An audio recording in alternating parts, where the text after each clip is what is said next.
പക്ഷേ ഇത് ഇന്റർനെറ്റിൽ എങ്ങനെ പ്രവർത്തിക്കുന്നു? ഞാൻ എൻ്റെ ക്രെഡിറ്റ് കാർഡ് നമ്പറും പിൻ നമ്പറും ഇന്റർനെറ്റിലൂടെ അയക്കുമ്പോൾ ഓൺലൈൻ ബുക്ക് സ്റ്റാളുകാരന് അത് മനസ്സിലാവണം. മറ്റാർക്കും അത് പിടികിട്ടാനും പാടില്ല. എങ്ങനെയാണ് ഇത് ഉറപ്പുവരുത്തുക? ഈ പ്രശ്നം 1978 പരിഹൃതമായി. റിവേഴ്സ്റ്റ്, ഷമീർ, ആഗൽമാൻ എന്നിവർ ചേർന്നാണ് പരിഹാരം കണ്ടെത്തിയത്. അവർ കണ്ടെത്തിയ രീതി RSA എന്ന പേരിൽ അറിയപ്പെടുന്നു. പ്രൈം നമ്പറുകളുടെ അത്ഭുതകരമായ സവിശേഷതകൾ പ്രയോജനപ്പെടുത്തിയാണിത്.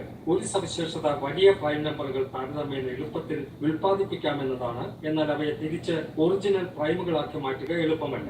ഇതൊരു കുറുക്കുവാതിൽ പോലെയാണ്. ഒരു വശത്തേക്ക് കടക്കാൻ എളുപ്പം, തിരിച്ചു കടക്കുക അതികഠിനം. ഏതാണ്ട് മഹാഭാരതത്തിലെ പ്രശസ്തമായ ചക്രവ്യൂഹം പോലെ. അഭിമന്യുവിന്റെ പതനത്തിന് കാരണമായത് ചക്രവ്യൂഹമാണല്ലോ. അകത്തേക്ക് എളുപ്പത്തിൽ പ്രവേശിച്ച അഭിമന്യു പുറത്തേക്ക് കടക്കാനാവാതെ പരാജയനായി.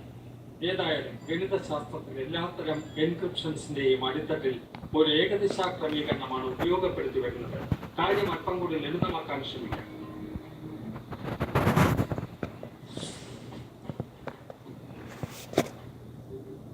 ഭാരത്, അഹാന ഇവർ ഇരുവരും ഉയർന്ന നിലയിലുള്ള കോർപ്പറേറ്റ് എക്സിക്യൂട്ടീവുകളാണ്. ഭാരത് അത്യാവശ്യമായ അഹാനയ്ക്ക് ഒരു രഹസ്യ സന്ദേശം അയക്കാൻ ആഗ്രഹിക്കുന്നു. ഈഷ അവരുടെ കമ്പനിയുമായി മത്സരിക്കുന്ന മറ്റൊരു കമ്പനിയുടെ ചാരപ്രവൃത്തി ചെയ്യുന്ന ആളാണ്. അവൾ ഇവരുടെ ആശയവിനിമയം ചോർത്താൻ ശ്രമിച്ചേക്കാം. ഈ സാഹചര്യത്തിൽ അഹാന ബുദ്ധിപൂർവ്വം PQ എന്നിങ്ങനെ 2 പ്രൈം നമ്പറുകൾ തിരഞ്ഞെടുക്കുന്നു.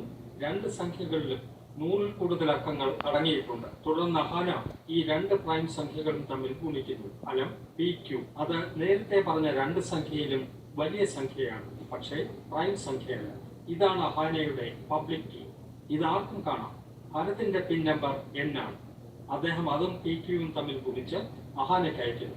അഹാനയ്ക്ക് Pയും Qയും അറിയാം. അപ്പോൾ അവൾക്ക് സന്ദേശം വായിച്ച് തുക നൽകാനാവുന്നു. ഈഷ ഈ സന്ദേശം പിടിച്ചെടുക്കാൻ ശ്രമിച്ചാലും അവൾക്കത് പിടികിട്ടില്ല. കാരണം PQ എന്നതിൽ നിന്ന് Pയും Qയും വേർതിരിച്ചറിയാനും അങ്ങനെ N കണ്ടെത്താനും തികച്ചും ബുദ്ധിമുട്ടാണ് എന്നത് തന്നെ. ഇനി ഭരതിനെയും അഹാനയെയും വിടാം. ഇതുകൊണ്ടെല്ലാം നമുക്കെന്താണ് പ്രയോജനമെന്ന് നോക്കാം. നമ്മൾ സ്വകാര്യ വിവരങ്ങൾ ഇന്റർനെറ്റിലൂടെ അയക്കുമ്പോൾ അത് എൻക്രിപ്റ്റ് ചെയ്യപ്പെടുന്നു NPQ എന്ന രൂപത്തിൽ. ആർക്കാണോ സന്ദേശം ഉദ്ദേശിക്കപ്പെട്ടിരിക്കുന്നത് അവരുടെ കൈവശം മാത്രമേ PQ എന്ന കീ അഥവാ കോഡുള്ളൂ. അവർക്ക് മാത്രമേ സന്ദേശം ഡീകോഡ് ചെയ്ത് വായിക്കാനാവൂ. തന്മൂലം ചാരന്മാർക്കൊന്നും ഈ വിവരങ്ങൾ ചോർത്താനാവില്ല എന്ന് തന്നെ പ്രതീക്ഷിക്കാം. ഇന്നത്തെ സമയം അവസാനിക്കുന്നു. പ്രൈം നമ്പറുകളുടെ മായാജാലമാണ് നാം മനസ്സിലാക്കാൻ ശ്രമിക്കുന്നത്.